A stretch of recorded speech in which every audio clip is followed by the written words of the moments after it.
What's up, everybody? Welcome to Let's Talk Live Rewind. We're over here on the Rewind channel today. I thought I would give it a little bit of love. I guess we can consider this episode 1 on the Rewind channel, but what I'll do is I will download this and re-upload it on the LTL podcast channel. And if you are not a subscriber of the LTL podcast, that's my live channel. It's where all my main content is.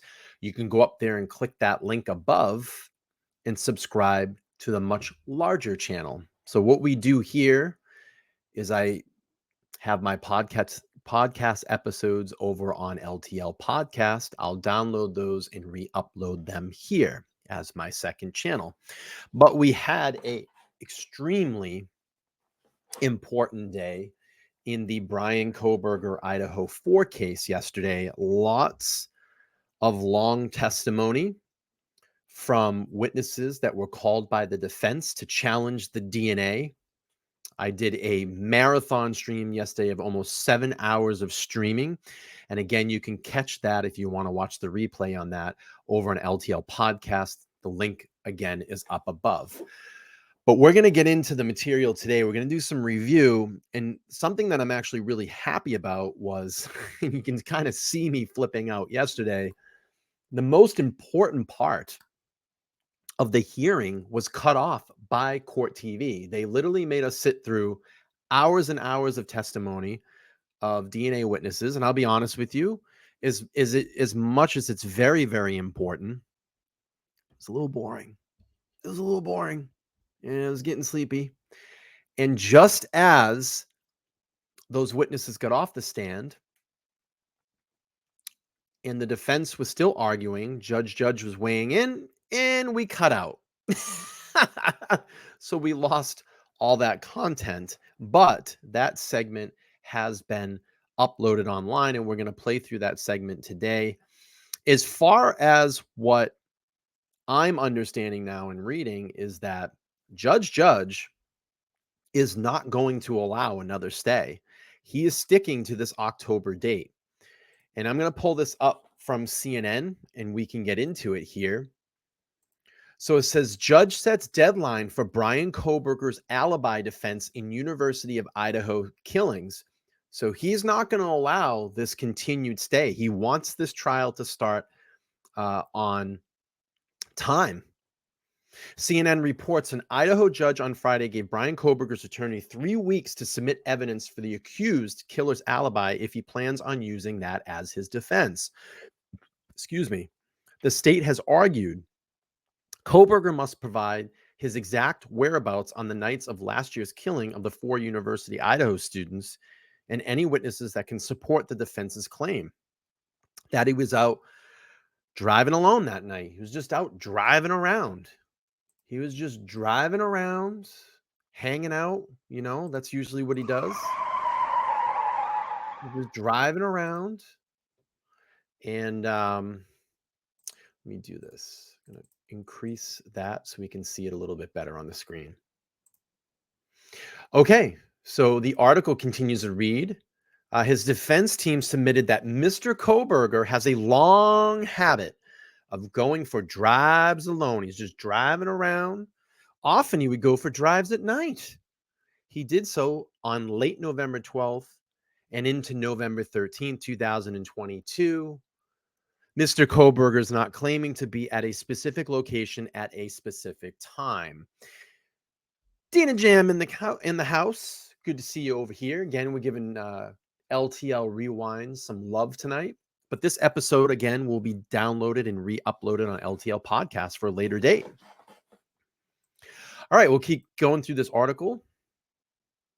Kohberger faces 4 counts of first-degree murder in the November 13th deaths of 21-year-old Kaylee Gonzalez, Madison Mogan, and 20-year-old Xana Gernodal and Ethan Chapman, who were fatally stabbed in their off-campus home in Moscow, Idaho. A not guilty plea has been entered on Kohberger's behalf. Prosecutors will seek the death penalty according to the court documents. Prosecutors at first submitted to the court that the alibi was too vague. arguing Kohberger needs to provide specific witnesses and locations so they can be prepared to be cross-examined, and that's only fair. It's only fair.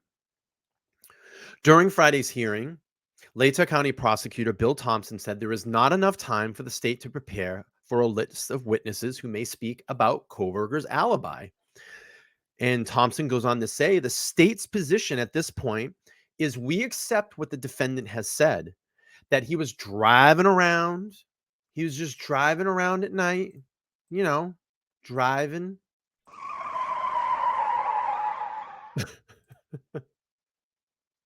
That's an ongoing joke. Let's see. Sorry about that. The state's position at this point is we accept the defendant said that he was just driving around.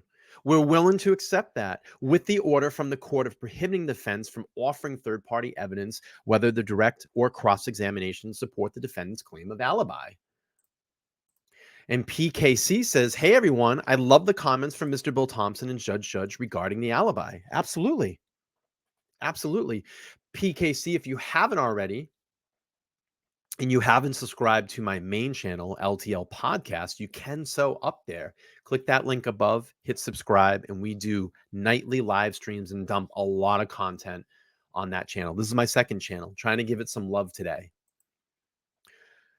So Judge ruled that Bryan Kohberger has until September 8th to submit witnesses for his alibi. Judge also established October 2nd as the start date for the trial, denying the defense's request to stay the proceedings to investigate potential procedural issues with the grand jury. So Judge is not buying it. Judge is pushing forth to this October 2nd trial date. I mean, I've been saying we're not going to see this case until next year. We may see it this year. We may see it in October. And I'll be honest with you. I said, hey, I'll go on record right now and say it's probably not going to be until 2024, spring or late, maybe into summer. But it's looking like the judge is going to really stick to this October 2nd date. As much of Friday's hearing involved discussions as a defense motion related to the request to compel the state to disclose their DNA profiles, the defense team presented DNA experts as witnesses. Judge did not rule on that motion. I'm going to tell you, I felt like a lot of that yesterday was a lot of just smoke and mirrors. A lot of it, in my opinion, was just to slow down proceedings. Because I frankly don't think that the defense knows where they're going to go with this, with Kohberger's defense. I don't think they have a clue. I mean, the alibi at this point is weak, in my opinion. The evidence is very strong against Kohberger. Defense has tried to slow this proceedings down. I think that this may actually see an October 2nd date. This may start on time. Prosecution's motions are connected to the alibi, protecting the disclosure of information of people involved in genetic genealogy investigation, issues on the timeline of the trial and Kohberger's right to a speedy trial, and the request to set dates on the pretrial issues. But here's the thing. They keep pushing forward and saying Mr. Kohberger wants a speedy trial, but his defense team is always trying to slow things down. So I wonder if there's a little bit of a battle there behind the scenes where Kohberger wants to get this going, and the defense team's going, wait a minute, let's slow down here. We might not be completely ready. And there might be some arguing behind the scenes. Dina Jam says, I'm very surprised, but I would love to see it start in October. I think everybody would at this point. It would be good for the families. It'll be good for the community. It'll be good for the public. It'll spread more light on what's going on, what connected all these individuals together, how we got from point A to point B. I think that's what we're waiting for here. The evidence in this case, as we know, we've already kind of gone over that a million times over, but that's a little bit of an update from CNN. as to what happened yesterday. What I'm going to do here is bring up Brian Enton. He was on Banfield yesterday, and let's hear There that. is a lot to unpack here. It was a busy, busy day. Court went on for hours. I want to bring in News Nation national correspondent Alex Capriello. He was in the courtroom all day today. He's joining us live outside the Latah County Courthouse. Alex, I know it was a busy day. First of all, I'm interested because it's such a small courtroom and you were right inside. What did you make of Bryan Kohberger today? Sort of what was his vibe in court? And I'm just going to pause this really quick. Mary says, I think have to stick to the due date is right to speedy trial. Absolutely. He wants the speedy trial, but it always seems like the defense is doing things to slow things down. You can't have your cake and eat it too. You can't have your cake and eat it too. So again, there may be some friction behind the scenes where Kohberger is saying, hey, let's get this going. Let's just go. And the defense team is going, wait a minute here. Let's slow down. Let's slow down and try to put some pause on here because they may not be ready. I don't think they're ready. 51 terabytes to go through. Lots of evidence turned in this case. Lots of things to think about. The alibi, in my opinion, is very weak. And now they're going to have to go till September 8th. They have a September 8th deadline for the defense to produce some witnesses. Where, and this is what I say, in all of these conspiracy theory channels, what are we going to do if we get to September 8th and he doesn't produce some some witnesses for his alibi? Are you going to still roll with the complete crap that you've been rolling out there? Or are you going to have to maybe a come to light moment and say, hey, you know what? Things are starting to kind of look a little weird here. Things are starting to add up. Why does this guy keep delaying everything? Why isn't this guy giving any witnesses? Why is the alibi weak? All right, we'll keep playing through this. Well, he seemed just about the same as we've seen him in previous hearings, where he doesn't really show much emotion when he comes in. When he first walks in, you can see what many people are interpreting as a smile. It's really more, to me, just a general acknowledgement to his own defense team. He was wearing a gray suit, blue striped tie, not that orange prison jumpsuit that we've seen in the past, but he was clean shaven with his hair gelled. And he really was listening very intensely as today's hearings went on. As you mentioned, it was a marathon today, several hours, I believe more than 5 hours, much longer than the judge was even anticipating. But Bryan Kohberger was listening through it all, taking good notes, mental notes, perhaps, looking at his defense team, looking at the state as they were making their arguments, of course, listening to the four witnesses. But really, he didn't show much emotion today, but was very much invested. Yeah, he always seems very engaged and interested in what's going on and like he's paying very close attention. What about the victims' families? I know the Gonsalves family was there. Were there any others? Was the courtroom full?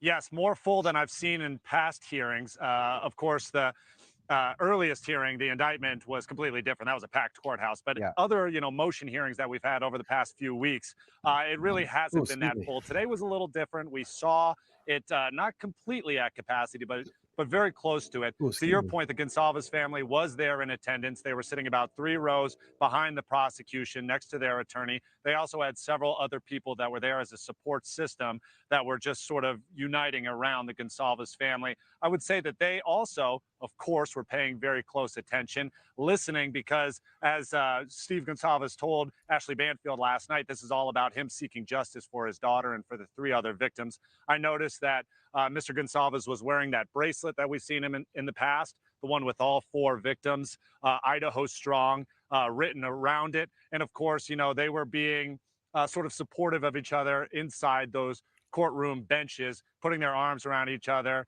listening and turning to their attorney every once in a while, and of course, paying attention to every word that was spoken. One last note about the Gonsalves family, Brian. After the hearing ended, I approached them and I asked them whether or not there was anything that they wanted to share today that I could share with you tonight. They basically just said they are drained. Today was a very long day with a lot of information, and they just said they need more time to process it all. Yeah, and also it's just such a small courtroom. The thought that they sit inside that courtroom so close to the man accused Right. of killing. I mean, it's a lot to wrap your mind around. I want to ask you though about these DNA witnesses because it seemed like most of the day was taken up by the topic of DNA And I believe it was 4 witnesses who were on the stand discussing the DNA. What a lot of it was complicated, a lot of it dragged on. What would you say the big takeaway was? Yeah, a lot of it was very industry oriented, a lot of jargon when it comes to DNA investigative techniques. But the overall big picture that I took away was the fact that this type of investigative process is very Hey, AJ, long, if you're here, lengthy, and difficult. And I really think that's the point that the didn't see defense your was chat trying when I to first make by came in. calling these witnesses up, because it takes a long time to actually match a DNA profile to an unknown individual. One of the witnesses said it took 14 months for her to actually do so in a different case that she was actually examining. So the point being, the defense says with it taking so long, with so many hands that are involved in it that are trying to make sure that they come to the right conclusion, there's got to be more documentation. There's got to be more filings out there that we do not have right now. Mm, Now, to the prosecution's point, they said, listen, we've given you everything that we have. I'm not sure what else you want, because at this point, it just seems like speculation that you believe that there's other things that are out there that you don't right. have. But really, at this point, the judge is going to listen to both of those arguments. Again, he's going to review the record that was all on the record today, and he'll likely issue a written decision about that later on. Thank you for watching. All Go to right. NewsNation. Thank you for watching. Thank you for watching. All right, let's get into a little bit of conversation about the DNA evidence. And then we're going to play through the rest of that hearing and we'll get Judge's decision during that hearing. All right, let's play through.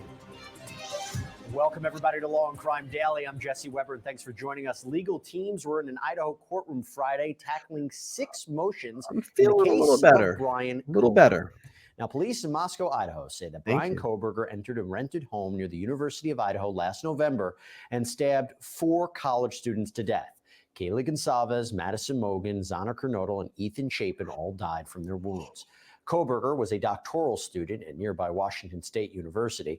Police collected trash from Kohberger's parents' home in Pennsylvania, where he was spending Christmas break, and used a DNA sample to link him to the Thanks, sheath Mary. of I a knife appreciate found in one of the bedrooms. The defense team want access to all the profiles that were uploaded to a DNA database. That would give them the names of other people who were a potential match and any unknown male profiles as well. The defense also requested any of the communications about the testing and information about any issues with the lab that did the testing. During Friday's hearing, the judge allowed the defense to call witnesses, including a criminal defense attorney with a specialization in DNA, a preeminent expert, and he testified about the importance of DNA and knowing how it was collected. That the minimum practice standard is that the attorney must obtain discovery of the scientific testing of an evidence sample. And that, particularly so in a capital case, particularly where we're talking about an environmental sample of trace DNA, is absolutely crucial to get that discovery, because then that informs the scope of the investigation, the experts to hire, and what have you. Now, also with respect to the forensic genealogy, it's important. I want to welcome everybody in. We're here on LTL Podcast Rewind tonight, and this episode will get uploaded on LTL Podcast. If it's your first time over here, please make sure to subscribe. If you're not subscribed to my main channel, you can subscribe up into the link above. They really have to be considered together as a single. Trying to give the Rewind channel some love tonight. First live stream on the Rewind channel. The attorney needs to know how these family trees have been developed, because we're talking now about trial issues, and the government is introducing the STR profile. They have to introduce statistics that explain the significance of any STR match that the government is identifying as central to its case. And so the defense must investigate ways to cross-examine those statistics and the rarity of that match that the government is attaching great significance to. Okay, let's talk about this. I'm joined right now by my legal analyst, my co-host, Brian Buckmeyer, Terry Austin. Brian, I'll start with you. I don't think I've ever seen an attorney call another attorney to the stand to explain why evidence is so important that team needs access to it. But he is a specialist. He is a specialist in DNA. Do you think it was wise to bring him, and do you think it ultimately is going to convince the judge? I would actually disagree with you a little bit there, because I would say that I'm a specialist in DNA. He, at one point, was considered the national standard for excellence in forensic litigation. He's forgotten more about DNA than I will probably ever learn. Right. And so to have him on, because I remember before this, I was like, why would you do this? One attorney to explain what another attorney can do, but no, he is there. He's that guy. And so I think it makes sense, because for a lot of courts, and I think you talked about this before as well, they don't see this level of DNA analysis from a day-to-day perspective. So having that guy come in and explain why it's so important, what you need to be able to properly cross-examine, I think really paints a good picture for the judge. So I guess the argument would be, and I know you've said that you think the prosecution should turn all of this over to the defense. I would assume their argument would be that may compromise some of the investigative methods from investigators like the FBI, and maybe there's privacy issues as well. Maybe the defense shouldn't have access to everything. What do you think? Well, I think this guy is not only that guy, I think what he said makes sense. This is evidence that could be exculpatory evidence, and it's evidence that the defense has to have to defend their client. It may reveal some information the prosecution doesn't want to be revealed, but the bottom line is, if this can help the defense, what if it turns out that there was a procedure that was done faulty, and it turns out that the defense could have gotten an expert to talk about that, and it's hurting the defense team. And while, obviously we do want for this to be the right defendant, we do want for this case to conclude, if it is wrong, we ought to know that from the beginning. And I think they should turn over what they have. Real quick, the fact that the judge is allowing this to be heard seems like he's open to it. Open to it. Also, you don't have to give all the information to everyone. You can do what's called an eyes-only release. So only the attorneys see this information, so they can probably defend their client. I think the judge is going to allow the defense to see it. That's my guess. But we have a lot more to talk about with this. So coming up on Law and Crime Daily, we are continuing our legal analysis of Bryan Kohberger's motions hearing as we inch closer to a possible trial. The defense recently claimed that the grand jury proceedings were flawed, and now the prosecution is responding. Their argument that the charges against Bryan Kohberger are sound. That's next.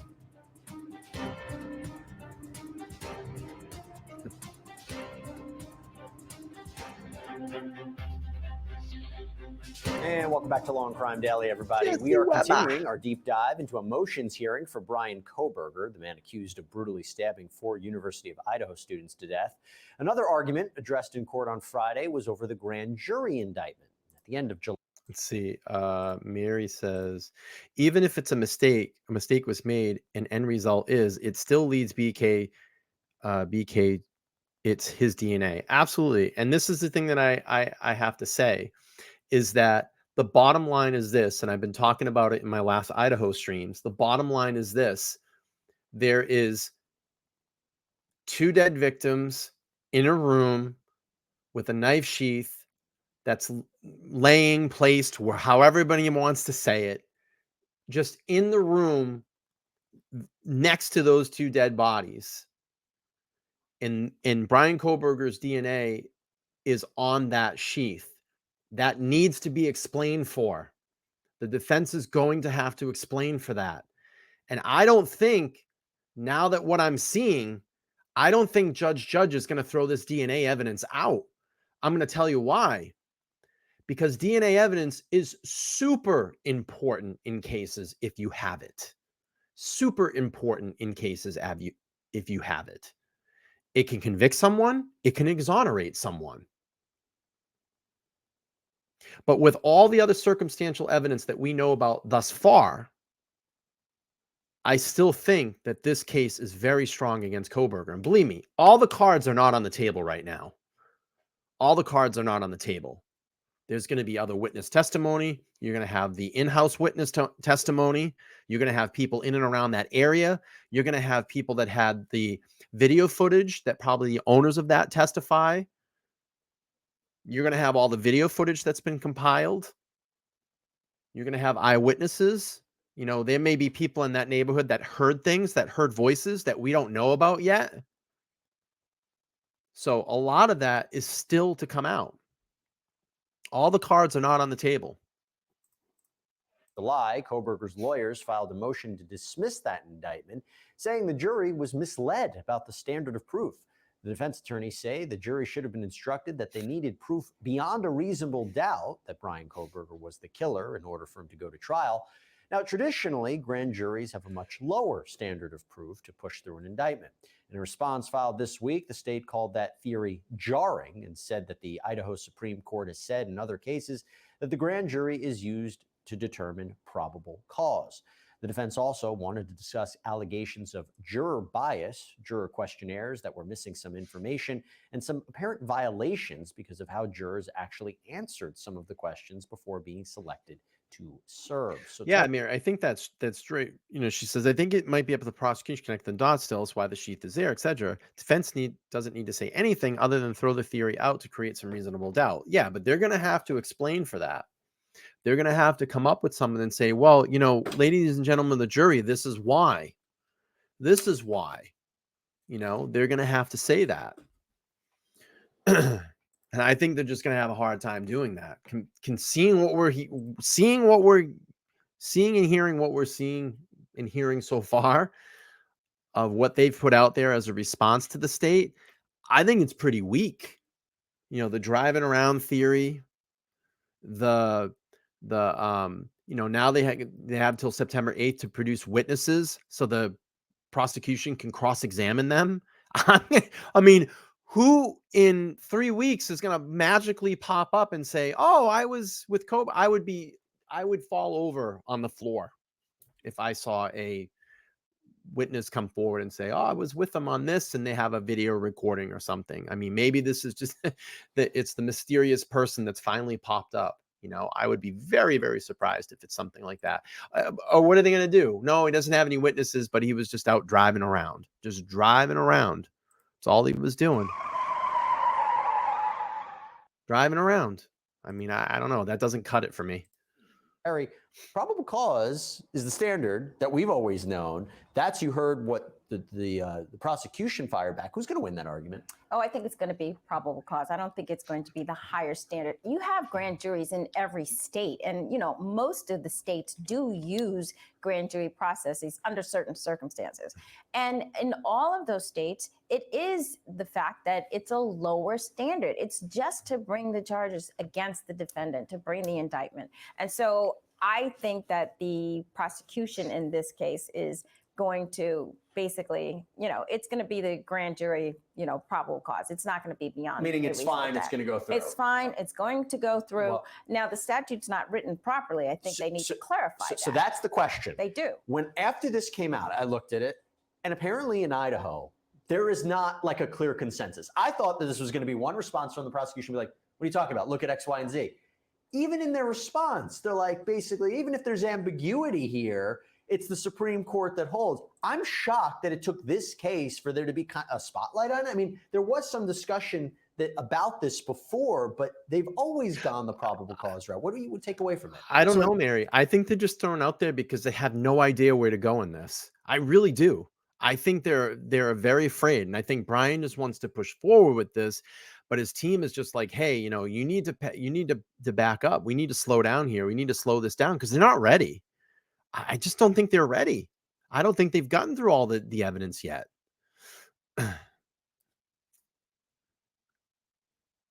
So Parker Marie says, hey, Bryan, I didn't know you had this channel. I definitely would subscribe and once Google verifies me, I'll become a member. Yeah, right now, Mary, this channel is not monetized. This is my Rewind channel. So what I'm doing over here is it's a second channel that I'm trying to get up and running, get monetized. And essentially what I'll do is once the LTL podcast episodes end, I'm going to be re-uploading them here on this channel as a Rewind channel. And I thought tonight I'd come over here and give it a little live stream love. And in the future, I'll do some exclusive streams over here as well. You know, just trying to do get the double channel going, and maybe we'll produce some different content on each channel. But I appreciate you coming into the chat tonight. I really do appreciate it. So, yeah, that's basically my vision here. I'll do all my rewinds over here. And again, you know, this episode will get uploaded onto LTL Podcast once it posts.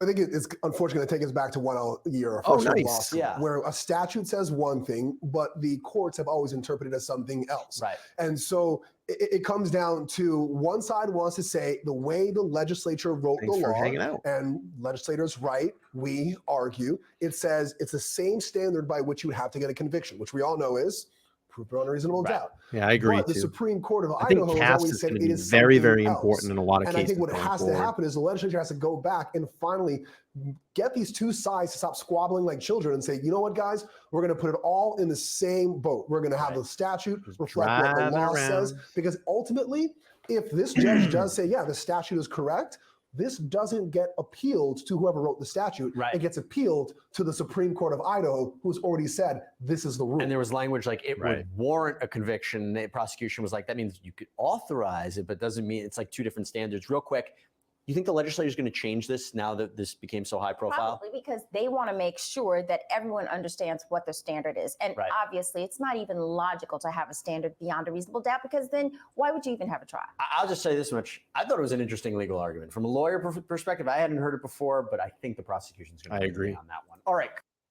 Okay, so let's do this. Let's play the better half of yesterday's motion hearing. We didn't hear a lot or see a lot of this on TV because court TV kept cutting out.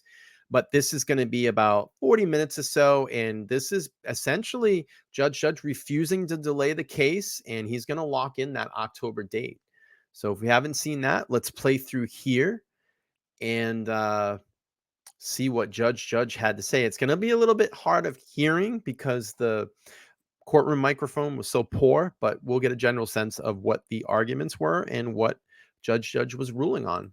All right, let's keep playing. The state on the motion to reconsider the order setting time for speedy trial, that is also somewhat related to the second motion to stay proceedings. It was filed July 25, 2023. Why don't you go, Mr. Johnson? Oh, no, Ms. Beatty. Thank you, Your Honor.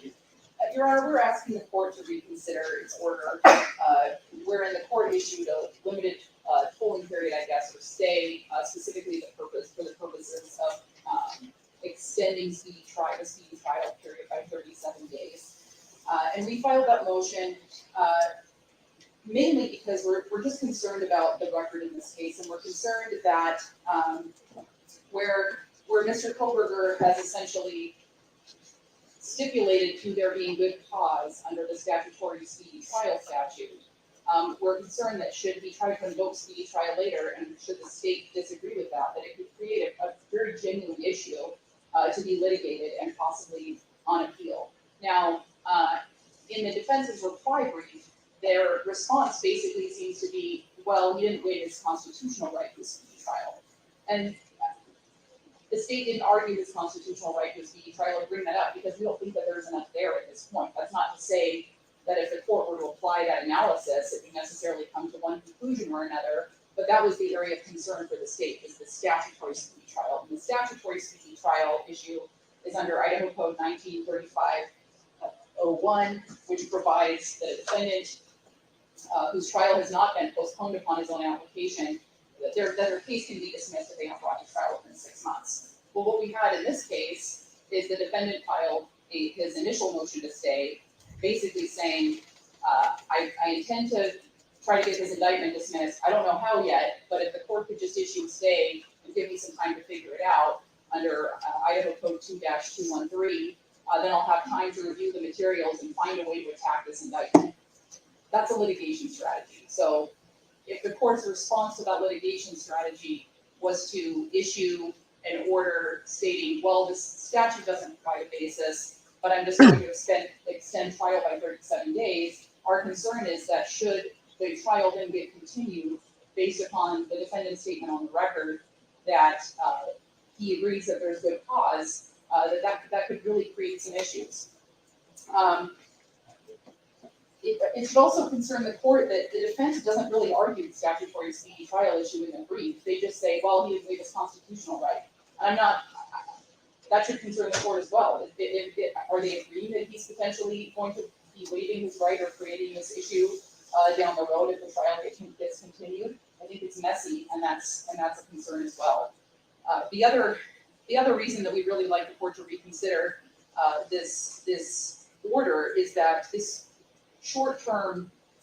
very short-term continuance of 30 days used as a tool to give them more time to engage in litigation strategies. It makes it very difficult to have some predictability for the folks who will be testifying at trial, and more importantly, who will be testifying at trial and will be under subpoena for an extended period of time. If we're telling them, hey, we have trial set on October 2nd, but hey, it might be moved another 6 weeks, so basically block out the next 12 weeks of their lives, and that puts them in a bind. It certainly puts the court in a bind when it comes to trying to figure out how we're going to bring in a very large number of jurors if we're using this as a tool either once or maybe potentially more down the road. I'm not sure. And I think finally, and this is, I guess, the larger concern is the victims in this case. I certainly wouldn't want to put them on a roller coaster where we have short-term continuances of a trial where we get right up to the date and then it's, okay, well, we're going to move it, but it has to be done within the next 37 days. Because that psychologically, emotionally, and travel arrangements wise, that is a very difficult position to put these folks in, especially folks who are loved ones of the victims who it would be very difficult for them. So we would ask the court to take that into account as well, but really primarily the speedy trial issue and the potential for needless litigation down the road, potentially appellate issues. We would just ask the court to keep trial set on October 2nd, and only if the defendant waives speedy should the court move that trial date. We would ask the court to reconsider this order. Thank you, Your Honor.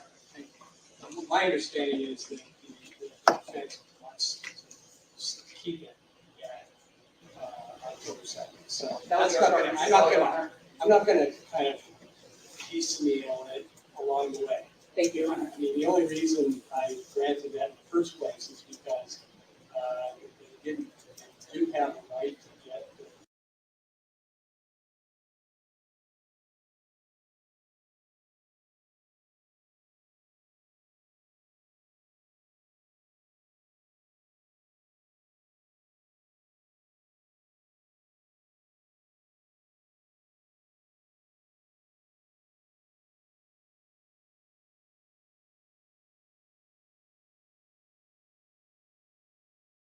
should the court move that trial date.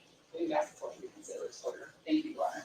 Thank you. My understanding is that the defense wants to keep it at October 2nd. So I'm not going to kind of piecemeal it along the way. Sorry, I have a very bad habit of that. What I do is if I'm typing on my phone, I don't want people to hear that. So I'm sorry. So what I was saying was I went back. I backed up a little bit because I was unclear hearing the judge saying that he said the defense wanted to start on October 2nd as well, and that he didn't want to keep piecemealing this all along. And he really wants this trial to start on time. So that's why I backed up a little bit and just hit the caption so we could hear that. So let's back up a little bit more and play this and just hear the judge, because I was confused about that. But he's saying that the defense wants to start on time as well. Of course, take that into account as well, but really primarily the speedy trial issue and the potential for needless litigation down the road, potentially appellate issues. We would just ask the court to keep trial set on October 2nd, and only if the defendant waives speedy should the court move that trial date. We would ask the court to reconsider this order. Thank you, Your Honor. Thank you. My understanding is that the defense wants to keep it at October 2nd. So I'm not going to kind of piecemeal it along the way. Thank you, Your Honor. I mean, the only reason I granted that in the first place is because they do have a right to get the grand jury transcripts and materials. They didn't have it yet, so that was the only way I figured to do that, to let them go through the material they now have. So, all right. Who's arguing this one? Okay, Mr. Watson. Okay, so we obviously differ a little bit as to whether or not we found anything off with the way that the grand jury went in this particular case. And I don't think the state probably wants to move it in. Shots of Maybe putting it Bryan. on the record, so I'll just correct the record in that we disagree when we said that we needed to do some sort of a fishing expedition. We believe that we'd already brought to the court reasons why that statement could be issued. My understanding of what the state's motion to reconsider is essentially saying there's something wrong with this order. My response was, there's nothing wrong with the order. There's nothing wrong with saying. I wonder how close the galley is to Kohberger. I wonder if they're literally right behind him. I wonder if the Gonzalez family and the other families are just really literally right behind him, because that's a very small courtroom. They got to be just right there, or just off to the right. But I would think that the jury would be to the defense's right, just off camera, and the galley would be behind. I do know that that room is very small. So let me see. Actually, you can see there in the, so the it looks like the jury would be all right. Where are we? I'm trying to gauge where the camera is. Okay, yeah, to the left behind him. Yeah, that's what I thought. It's confusing when you're looking at. I'm trying to look at that camera where everything is positioned, and I'm trying to get a gauge of where everybody is. The judge and the court reporter is to the left. The jury would be straight ahead, and it looks like everybody's in the galley just off to the right. But you got to reverse that. The state says, well, what about the statute? Well, that's a different area of litigation. And we can start litigating it now because it's in the right side. Nobody has filed a motion to dismiss the case. This court hasn't even moved the trial date. And so if the question is simply, does the order for stay the court issued essentially is sort of a speedy trial has been moved for however many days, is that going to create some kind of litigation down the line? I don't know, even if the court somehow took it back, that would necessarily change anything, especially given our current circumstances. I think the court's noted, nothing's actually changed in terms of when the trial occurs or anything else. And so from our perspective, Your Honor, I guess we should just say, I don't think this is right for the court concerned itself with what does that mean in terms of statutory rights to speedy trial? Is that something that we're going to have to litigate down the road? Maybe, but I don't know if it makes a whole lot of sense for us to get into that. As for the rest of the concerns the state has, I mean,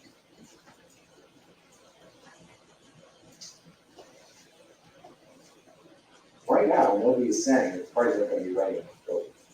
So, when somebody at some point does that, then the court will deal with it. So again, I would say a lot of these are hammering the concerns that we're hearing.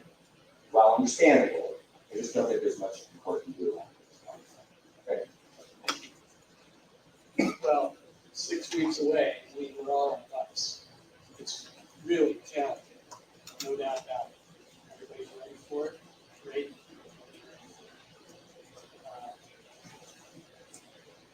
Okay, any response? Your Honor, and I would just, I think just for, if nobody intends to utilize this order, I guess I don't see the harm in just rescinding it, so that we have some predictability as we're planning ahead. We've subpoenaed many of our witnesses. We're looking at making travel arrangements that would give us some predictability if the court, if nobody intends to utilize this order anyway. It seems like it would be a no harm, no foul situation to just withdraw it respectfully. Thank you, Your Honor. Thank you. All right, before we finish that discussion, I think we should just go to the motion to stay, the second motion to stay. And I think you're going to argue that, Ms. Taylor? I am, Your Honor. Your Honor, I am going to be as intentionally vague as I can. This motion to stay is grounded in Idaho Code 2-13.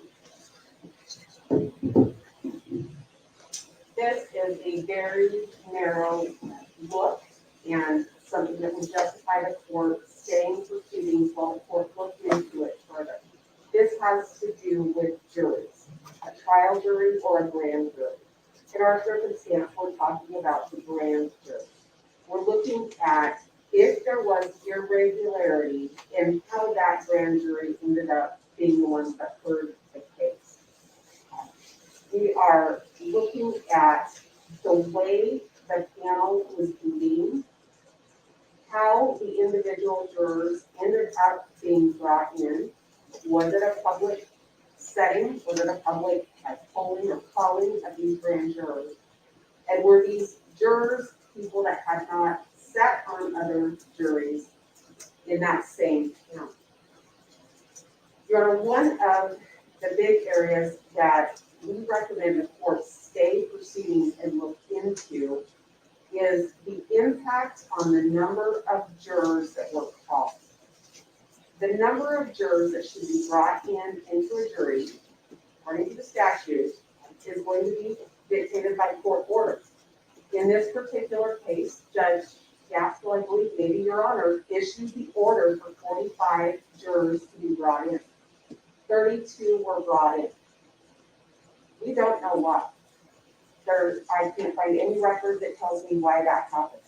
But that's quite a few shorter than the I always notice, Bryan is always very aware where those cameras are. You can see that look over his shoulder. And I noticed this too during his arrest videos when he was being extradited. He's very aware where cameras are. Watch that look over his shoulder. You can see the eyeball turn towards the camera. 32 were brought in. I'll point it out. Why. I can't find any record that tells me why that happened. But that's Right there. quite a few shorter than the court ordered. And I think the court should stay proceedings and look into that. That matters. That matters because of things that happen within the grand jury. I'm not going to go into those now. Those are things that will become, if we can get an evidentiary hearing, we'll talk about those things.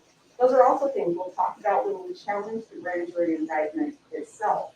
But they matter. There's a reason a court orders 45 grand jurors in to appear to be chosen or selected to be the seated grand jurors in a case. And that didn't happen this time, and we don't know why.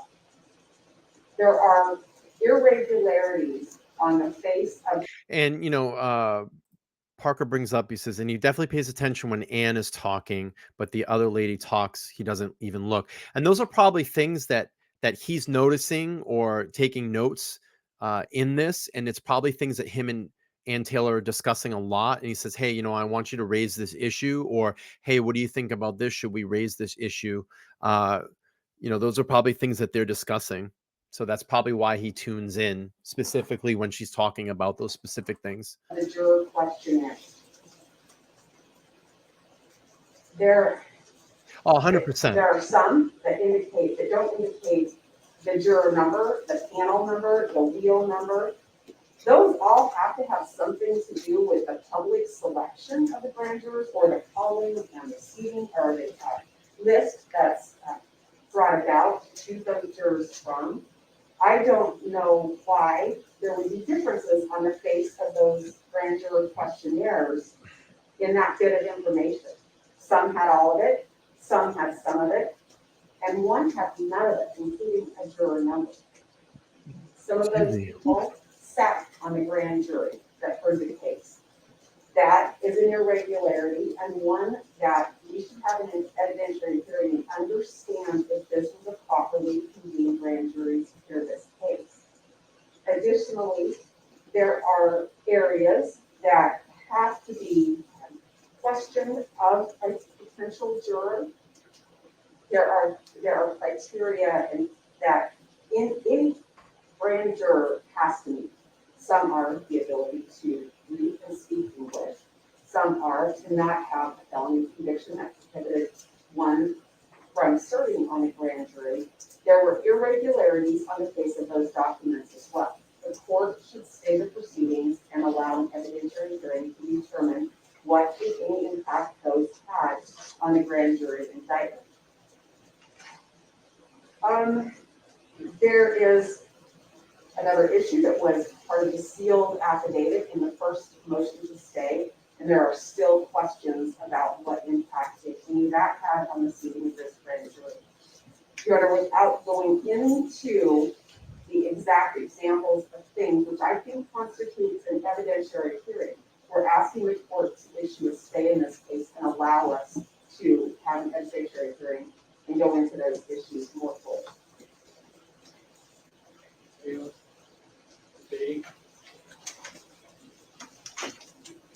Your Honor, the Uniform Jury Selection and Service Act really just governs the process utilized by the court in bringing in a jury, in maintaining juror roles, and in regulating the court's processes. The Act sets forth some pretty specific criteria, but there's a lot of allegations that have been raised by the defense that don't fall anywhere in the Act. One of the things that they addressed were allegations of potential juror bias against the defendant. And I think that's what's really being referred to when we talk about a smaller number of jurors being called in than they're summoned. But typically, at least in my experience, court summons in a large number of jurors, knowing that there are people who are going to be excused for one of the permissible reasons in the statute, and there's no indication that isn't precisely what happened in this case. Now, other areas that were brought up were irregularities on the face of questionnaires, specifically numerical information in the upper left-hand corner that was referred to. Again, that information is not required by the statute. There is nothing in the statute that requires a jury commissioner or a clerk to maintain that type of information. And in fact, if the court were to go to the Idaho Supreme Court website and pull the standard jury questionnaire form, none of that information is included on the form. So whether or not that was an internal issue with the clerk's office or the jury commissioner's office, it is certainly not an issue that would require the court to stop this case invoking 2-213. There were allegations about the way that some of these jurors filled out questionnaires. Again, I don't dispute that the jury questionnaires require certain information to be filled out, but it's not, the Act doesn't compel jurors to do that or govern the jurors' behavior in doing that. Instead, the Act sets forth the remedial steps that the court or clerk's office or jury commissioner's office is supposed to take when that occurs, and they haven't even made that allegation, nor have they asserted that there's anything in the other materials that give them reason to think that there were issues related to one specific juror who failed to check one of the boxes. Now, the other thing that came up in that motion was that there were jurors that the presiding judge, I believe, had praised some of the jurors for a handful of jurors who agreed to serve despite having other obligations. Again, Your Honor, this is really, really stretching the purpose of the Act. This conduct is not forbidden by the Act. The Act does not prevent a presiding judge from thanking jurors for their service. This motion to stay should be denied. There certainly has not been a substantial failure to comply that has been alleged. Arguably, there hasn't even been a failure to comply to the extent that these allegations deal with things outside of the Act. We would ask the court to deny this motion. Yes, Your Honor. Idaho Code 2-208 requires that there be a public drawing for the grand jury.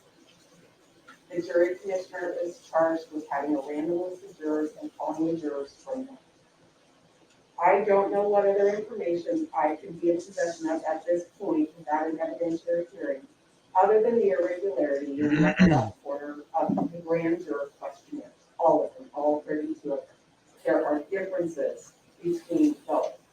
I think that is probably how those are tracked, the random nature of those are tracked. But I don't know. There's not a mechanism where I am going to have that unless we have an evidentiary hearing. So pursuant to the statute, that raises a question. Your Honor, further in the statute, the number of jurors was required and ordered by the court to be 45. All of the things that don't fit into the statute, like the juror bias, the judge's impact on freezing jurors for saying that had other issues that were pressing them, those are examples of why it matters. We're not saying that there's a statutory subpart that says those very things. We're saying there was a court order for 45. There was a failure. There were 32 calls, and we think the court should find out why and if it matters. Your Honor, we provided examples of why it matters. Your Honor, again, looking at Taylor right now, but he does sneak a look at that camera and a look at the galley. Information. I believe that the form is supposed to be sent back to the juror. I don't know if that was done. I can tell you that there's things that are wrong on the face of those forms, and there's not an indication if they were sent back, they were ignored. There's a process there, and if it's not done, that's a substantial failure. We're asking the court to please stay the proceedings so that we can look into these matters. Thank you. So, We'll take a quick pause here to welcome in. A few people just popped into the chat. Welcome to LTL Rewind. This is my Rewind channel, my second channel. Given a little bit of love tonight with its first official stream here.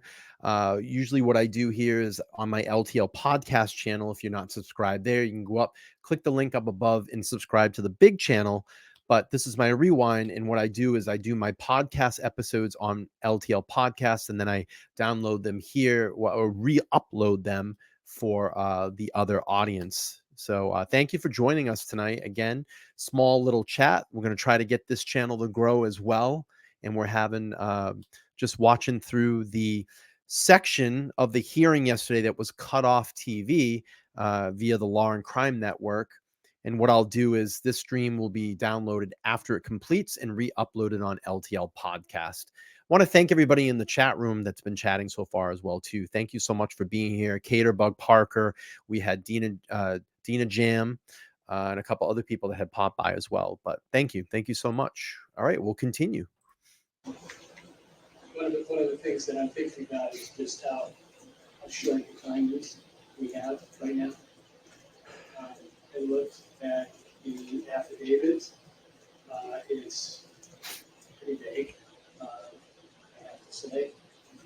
I looked at the case law, I looked at the statute, and I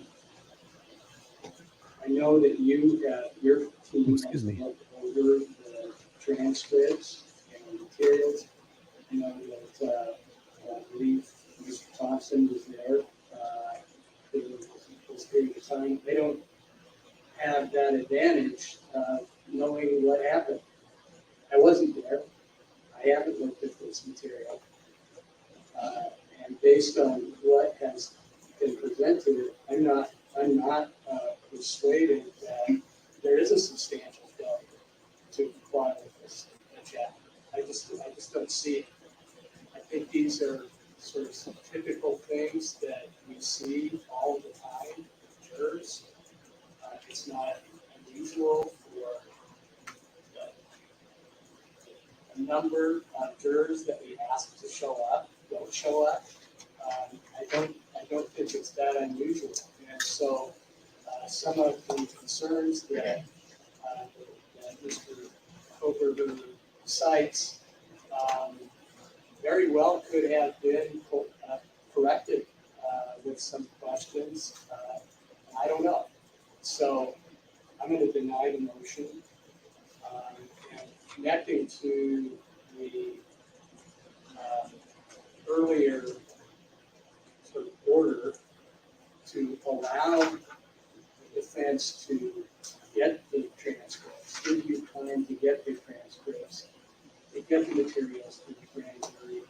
I think that purpose has been satisfied. Thank you, AJ. Appreciate you. I thought you left, but you're here. Thanks for watching. You all a chance to look at what actually. Again, it will take a little while to get this channel up and going, but listen, I think it's a nice way to get to a bigger crowd. And because sometimes you kind of get stuck in that algorithm of your main channel, but this might be able to expand out and get some other viewers over here as well. So and Parker says, I'm actually excited. I will definitely share this, that you have a second channel. This is great. Thank you so much. Again, we do the rewinds, the replays over here. I've been kind of slowly uploading some episodes over here. And I thought tonight I'd do, just give this channel a little love, a little live stream love, and come over here and hang out with all of you. It'll take a little while to get going, but that's perfectly fine. No rush. Slow and steady wins the race, right? So again, I'm not at this point not satisfied with standing by a substantial failure to comply.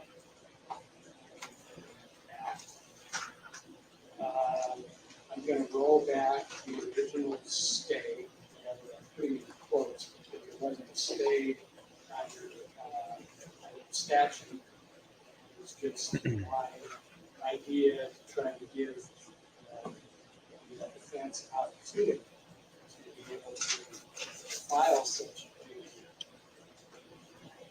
motion to actually stay under the statute. I don't think this reaches that point.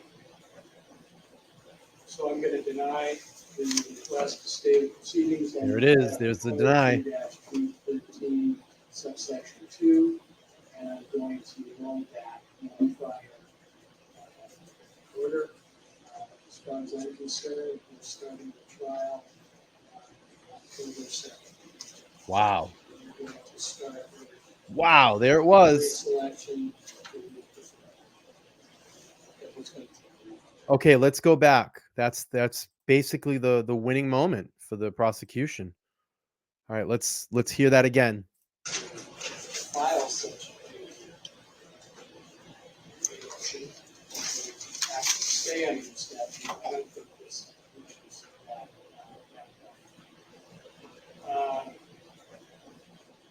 So I'm going to deny the request to stay the proceedings under Code 2-213 subsection 2, and I'm going to roll back prior order. As far as I'm concerned, we're starting the trial October 2nd. We're going to start with jury selection. What's going to take this case? Right now, I think we have trying to bring in 1,000 potential jurors. At this point, I'm not even sure that's it. That's what we're at. Okay, so next motion, I believe, is the state's motion to compel notice of defense alibi. Yes, sir. Thank you.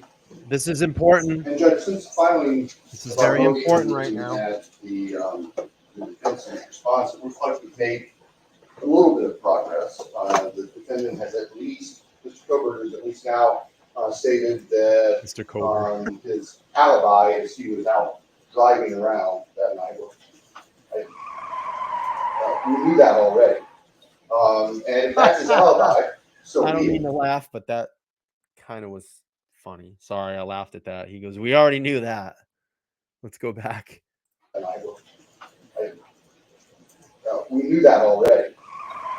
And if that's his alibi, so be it. What the defendant has still failed to do is to comply with Idaho Code 19-519 and Idaho Court Rule 12.1 that specifically requires a defendant to provide identified names of witnesses who will be called to support the alibi along with their addresses. The defendant has only said, well, I may do that, or I may call witnesses, or I'll do it through cross-examination, and of course I have the right to testify on my behalf.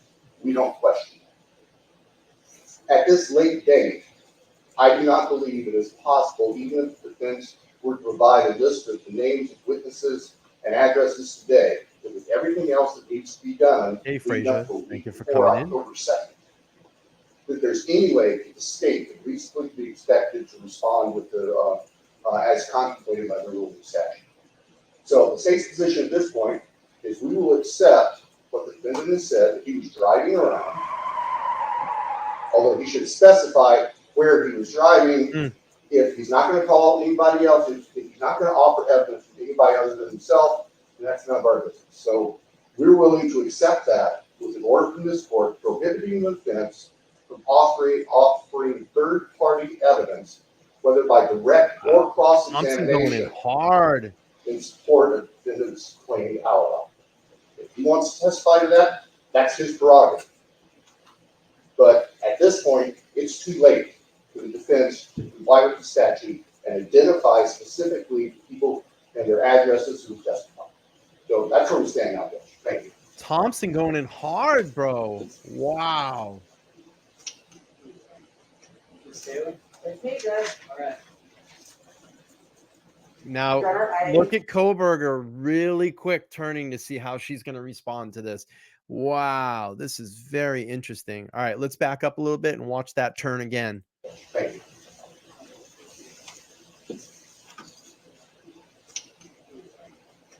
you. Watch Kohberger. Woo. Your Honor, we provided to the prosecutor what we can provide to the prosecutor and more. I think that Mr. Thompson's right. We don't have to tell the prosecutor if Bryan's going to testify or what Bryan needs to say.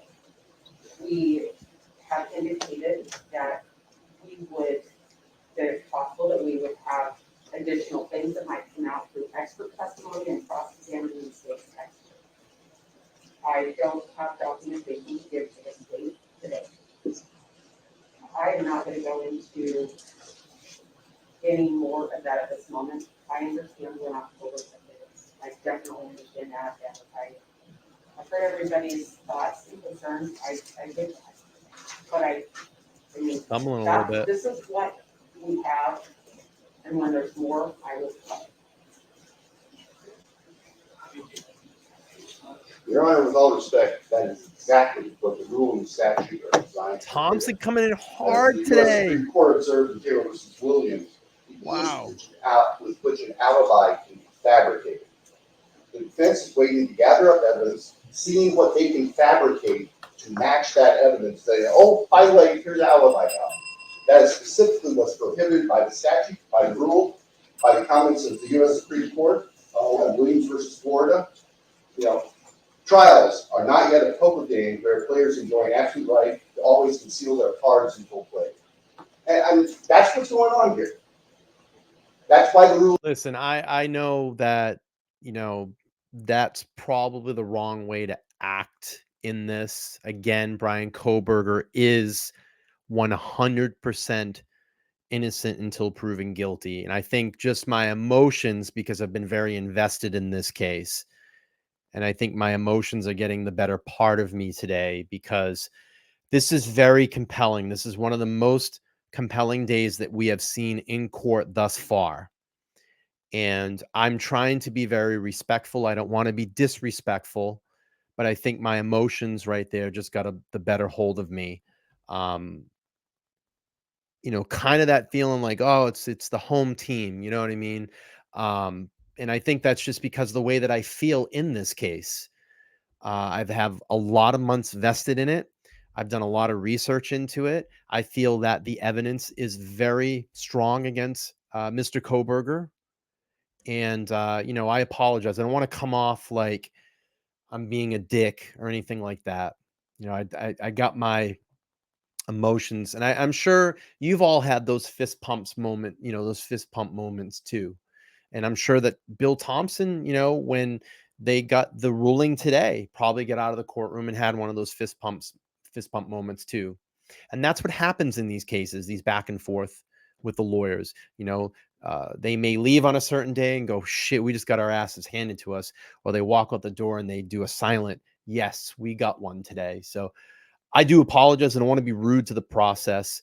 You know, 4 lives, or actually 5 lives are at stake here. You have 4 victims, and you do have a gentleman where his life is on the line, and we're trying to be very respectful to that. So I just want to let you all know here, you know, how I'm feeling. And I think because that was very reactionary in the sense that I haven't watched this yet. And I think just some of that emotion came out. So I won't digress too much longer, but I just want to make sure that we do approach this respectfully. So I do apologize on that. Will exist, just need to cut it off and we'll move forward. The defendant can testify to his own alibi if that's what he wants to do, but it violates the rule, the statute, and the rights of the state to a fair trial to allow third-party evidence, whether by direct or cross.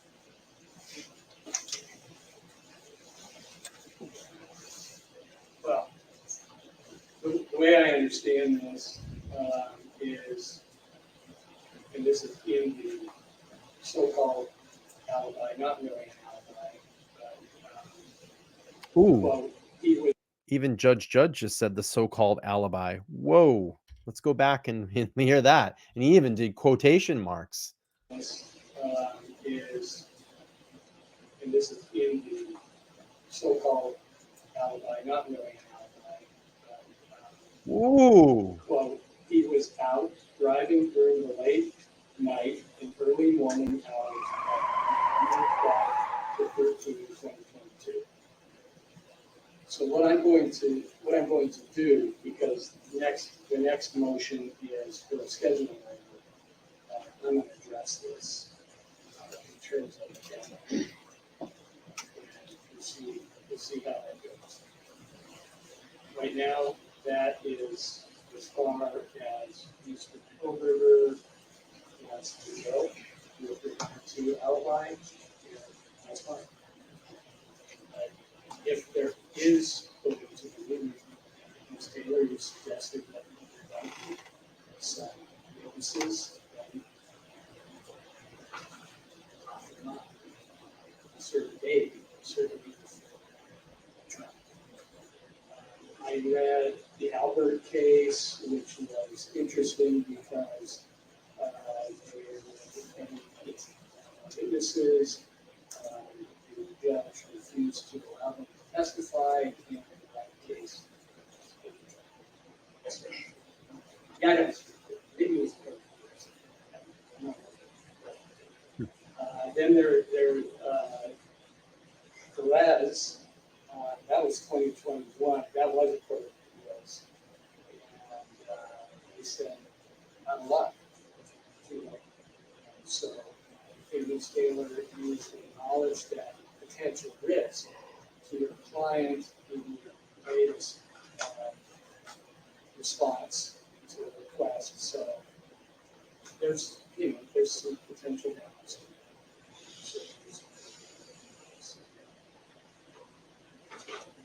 Constitution of the United States. All right, so I think that takes care of that for now. So I'm going to give you deadlines. So I think the last motion then, again, this motion to dismiss indictment has been pushed out. We don't think have to set it yet. But we need to talk about that. But there's a motion for scheduling. Absolutely, we need scheduling. Okay, I don't dispute that. Didn't do it earlier because we were dealing with other things, thinking possibly this case was going to be pushed out because there were so many issues. I understand that Mr. Kohberger is anxious to have this student trial. So I'm going to tell you, this is a little bit of a reality check. I'm just going to tell you what the schedule is. Okay? Okay, judge is going to give the schedule. This is, wow, he is not folding. He is pushing forward with this October date. And he's basically saying, like, you all better be ready. You all better be ready to do this. I'll issue an order. So you'll be able to see it. So 6 weeks, about 6 weeks for the trial. And I'm going off of Mr. Thompson's motion, and maybe added a couple of things, but deadlines for completion of discovery, September 1st. Woo! Deadlines for expert disclosures under Rule 16B7 and C4, September 8th. If there is an actual alibi, then it's required. I think he's taking some shots there. What do you all think? You think he's taking some shots? Type a 1 in the chat if you think he's taking some shots. Type a 2 if you don't think he is. Wow. He's not mucking around anymore. He's not mucking around. Absolutely. Wow. Required under Rule 12-1 and 19-519, September 8th. Deadlines for pretrial motions, including motions in limine, motions related to the death penalty, and other motions under Rule 12B. And I'm going to say also, if your client, Ms. Taylor, decides to waive speedy trial, I'm going to have a deadline of September 8th. What do you think that they get all the way up to September 8th and he waives the speedy trial to slow things down? Because I think that they're trying to gather, like Thompson was saying, gather as much as as much as they can to have an advantage on their side.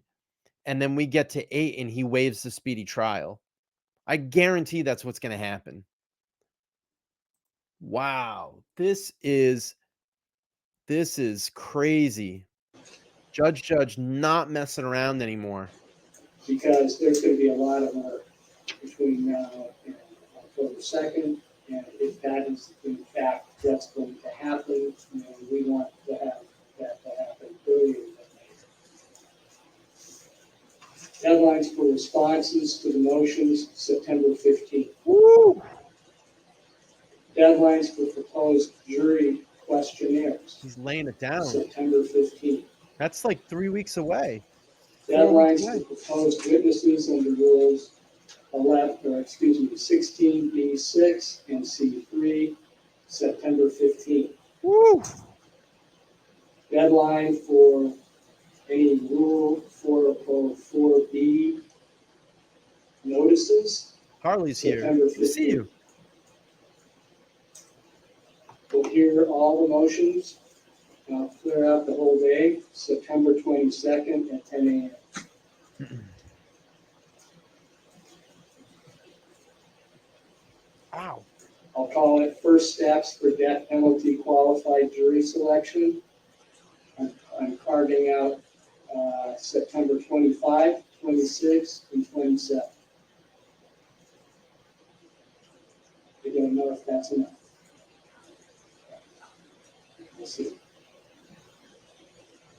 Final pretrial conference, September 29 at 10 a.m.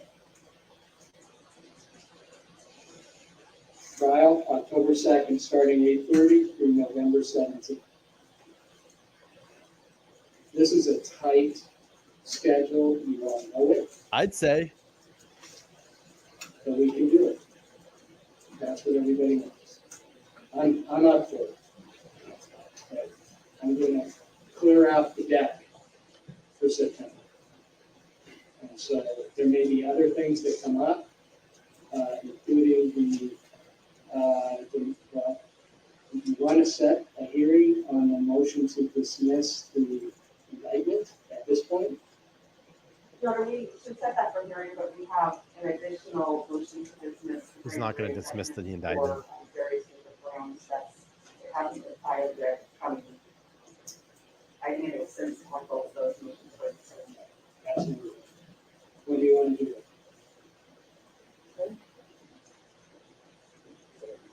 I think Judge is a little bit fed up with the defense. I'm kind of getting that feeling in this hearing. I think he's a little sick of the antics. What do you all think? If you think he's sick of the antics, type a 1 in the chat. Type a 2 if you don't think he is. But I think he's fed up. I think he's just done of the shenanigans. Sometime probably 2 to 3 weeks. 3 weeks. Oh, here we go.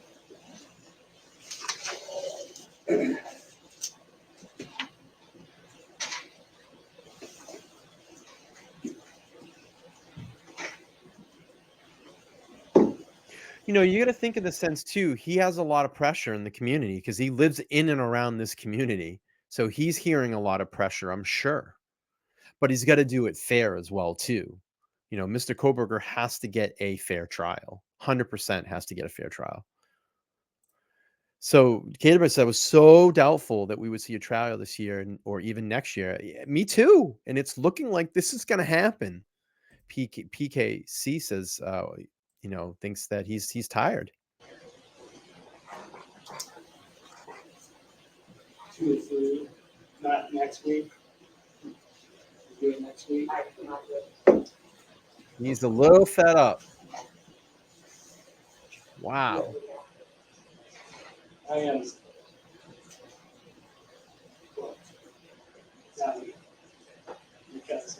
trying to clear everything out. Okay, so. He's getting fed up. Well, actually, we could do it the afternoon of September 9th, because I had that at one point, we were going to have it. September 1st, that's a Friday. Say, 1 o'clock. Judge, we're gonna need time to respond to whatever other motions they're gonna file. So we're gonna need a due date for them with a reasonable amount of time for us to respond to any additional grand jury attacks. When can you file? I think we can file it probably by midweek, Midweek, Wednesday.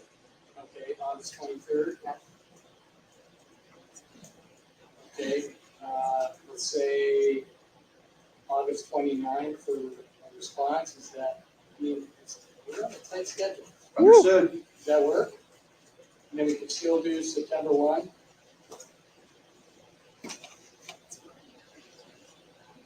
I'm wondering if maybe it would be wise to put it out all, we've got a bunch of things going on the 8th, just do it on the 8th.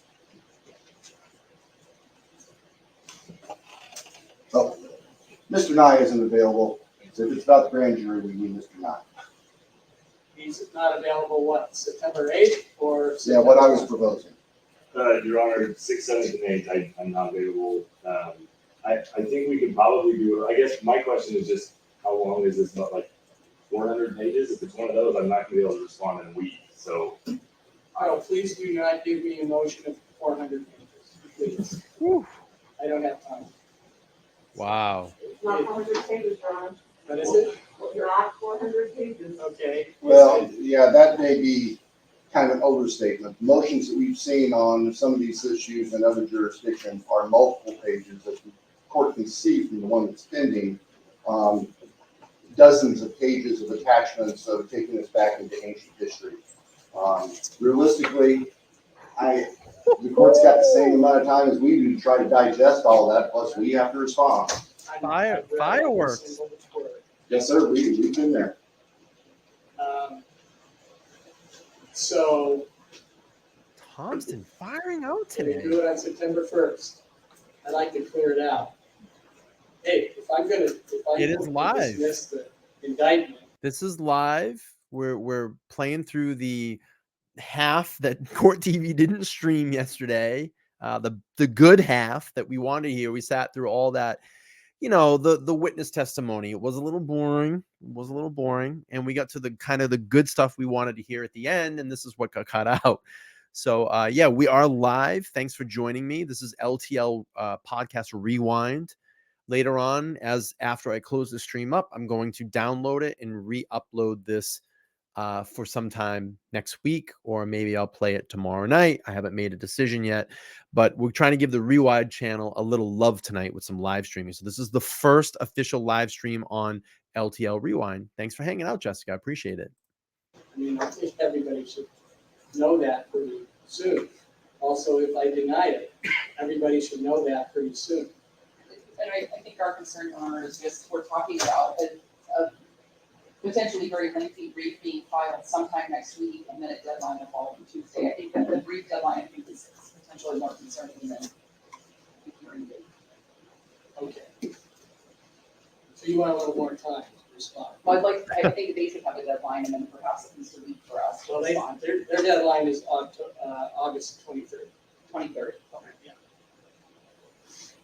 So I'm trying to accommodate everybody, trying to make everybody happy.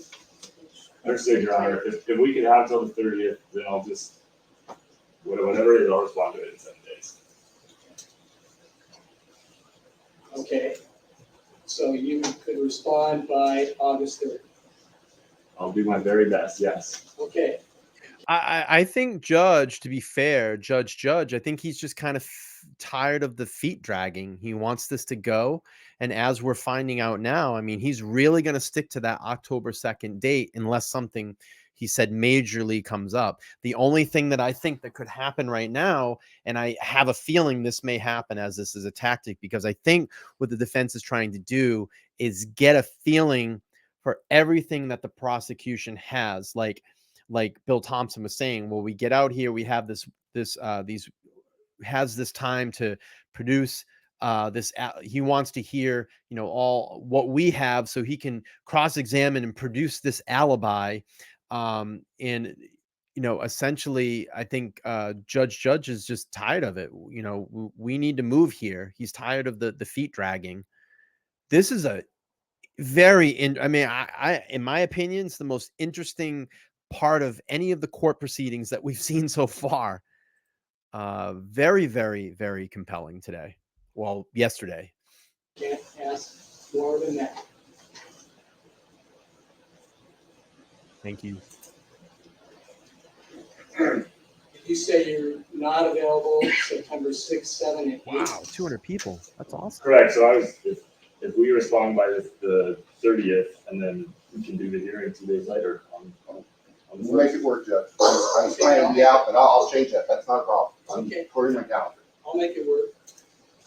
1 o'clock, September 1st? Yes, sir. Okay.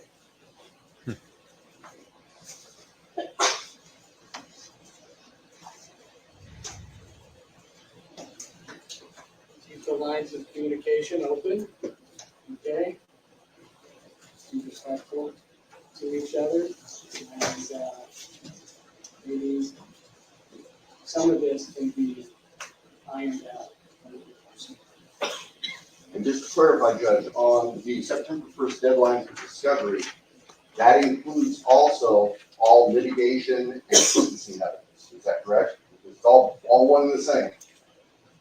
Once we get going to trial, there's not going to be another break.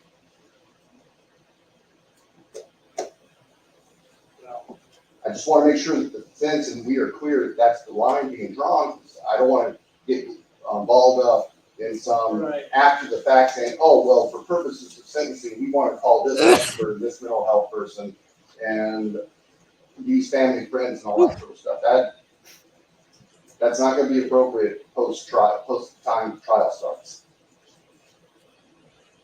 Well, figure out, I think this is what was discussed. Thank you so much, Mary. I was trying to October 2nd. cut the camera. The trial. You didn't see that. 4 weeks. Thank you. And the sentencing 2 weeks. Guilty. Thank you. It was a good sneeze. So during that period of trial, I mean, remember, see a whole bunch of lawyers. I knew. That's something that could. There we go. That whole time I had my light off. With all respect, I don't think that's realistic, Judge. This case is complicated. I think it's going to absorb the efforts of all the attorneys that are standing before you right now, just on the issue of Jill. And the state, of course, needs to have time to react. The defense is going to disclose sentencing experts, is going to disclose possible things about background, mental condition, those sorts of things. Look at Kohberger looking at Thompson. Endeavors for us to respond to, including the possibility of having to retain other experts to rebut whatever the defense Mr. Kohberger wants to offer. And I think if we're realistic about this timeline, we need to suck it up and be realistic about everything. That includes the defense office. Thompson coming in hard. Your Honor, I don't have I would have a question about rebuttal. Yeah, Mr. Kohberger. Rebuttal experts, the state might have. Disclosures, but I understand what Mr. Thompson's saying. Litigation since we use complicated piece of every single capital. I understand too.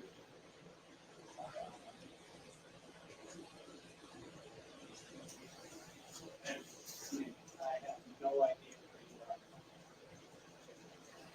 Busily working, Your Honor, very busily working.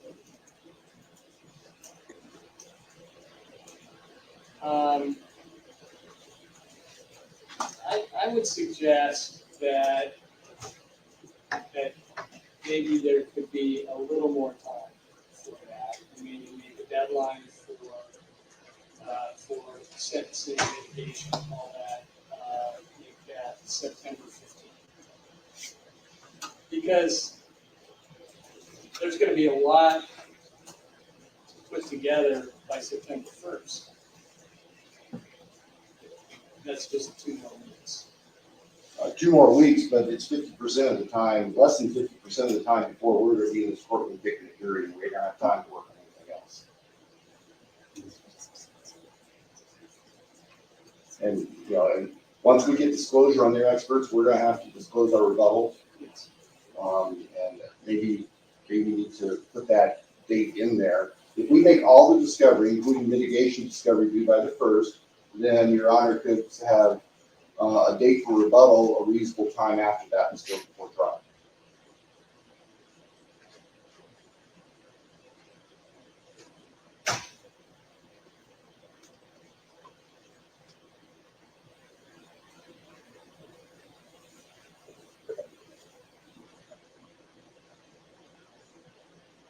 So witnesses, that deadline is September 15th, is that what I said? No, discovery, well, let's see. Witnesses September 15th, discovery by September 1st. And so if there are reports from experts, from examinations, mitigations, studies, and that sort of thing, those would have to all be. Who was saying that, Jessica? Who was saying memberships? Because I started that because it's my Boston accent. Holy smokes. Everybody takes all my material. Who was saying that?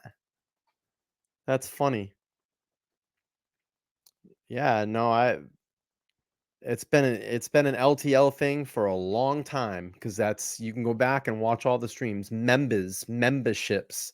We've always been saying that because that's how the Boston accent is.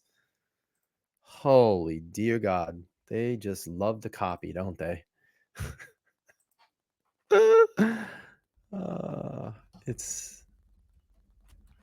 I'll tell you, members, we've been saying that forever, since like March.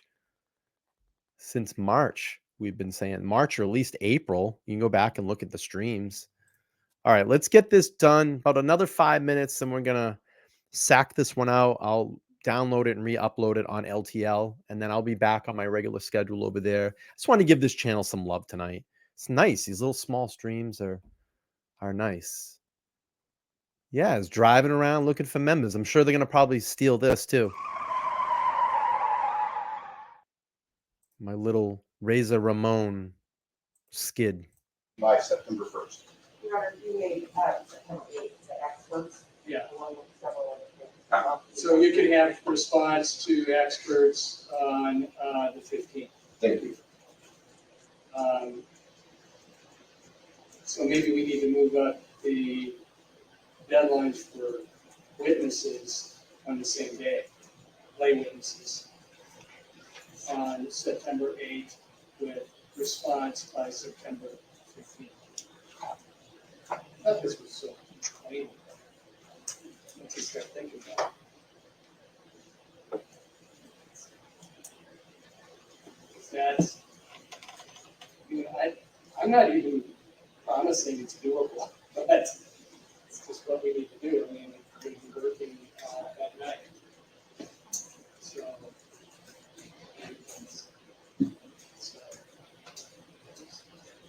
here we are. So, and I'm just going to say your sentencing. Information, disclosures, just make it September 15th. We'll have plenty of time to sort that out. Not plenty of time, but have some time to sort that out. And we can talk about all of that on September 22nd.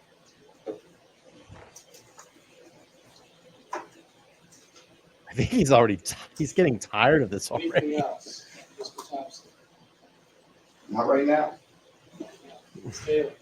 There are other people regularly set a there's for status conference next week. Status conference. You bet. Maybe on Wednesday. My best day. Every Wednesday's your best day, or no, I'm kidding. The next one is About 1:30 on August 23rd.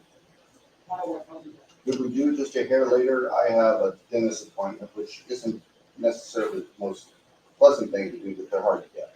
Okay, And the older I get, the, more I feel I'm going to be walking around Tuesday someday. you don't have to confess anything. Yes, sir. How about, what time is it? It's a 1 o'clock appointment at Barrable here in town. I would say, a little bit after 2, I should be free. If you can squeeze that in, Judge. I have a civil hearing at 3. How about we go to 4? Parker, if you're not, again, I may be wrong on this. I don't think I've seen you over on my main channel, but my main channel link is at the top. It's LTL Podcast. If anybody in the chat tonight has not subscribed to that channel, you can go over there and just smash that subscribe button. That's really where I do all my nightly streams. I just felt like giving this channel a little love tonight. So, all right, let's keep playing through. We got about another 2 minutes, and then we're going to wrap this one up. That keeps me stable in town long, that would be fine. Or if it's just a status hearing, we could probably do by 2:15, 2:30, and be done by 3. Would you think? I think it will be very long. It'll be very what? I think it'll be a quick hearing, so I think to get you ready for your regular docket, and if we put together at 2:15, if Mr. Thompson can make it, we won't keep you from the regular docket. I just have one case, it's not gonna take very long. We'll be done on it. Okay, at 2:15? Yes. Yeah, it does. It's a status conference? I do not. I want it to be in person. Okay. If we could have a Zoom link for council who are out of the area, that would be fine. So Zoom plus in person. Your status. 2:15, August 23rd. Thank you, sir. Okay. So for sure, we're all on the same page, right? Now. Okay, anything else, Mr. Thompson? No, Your Honor. Thank you. Okay. That's it. All right, well, thank you. Thank everybody for your patience. It's been a long day, and it's 5 o'clock, so we're thank you. We're going to get a shot of Kohberger walking out.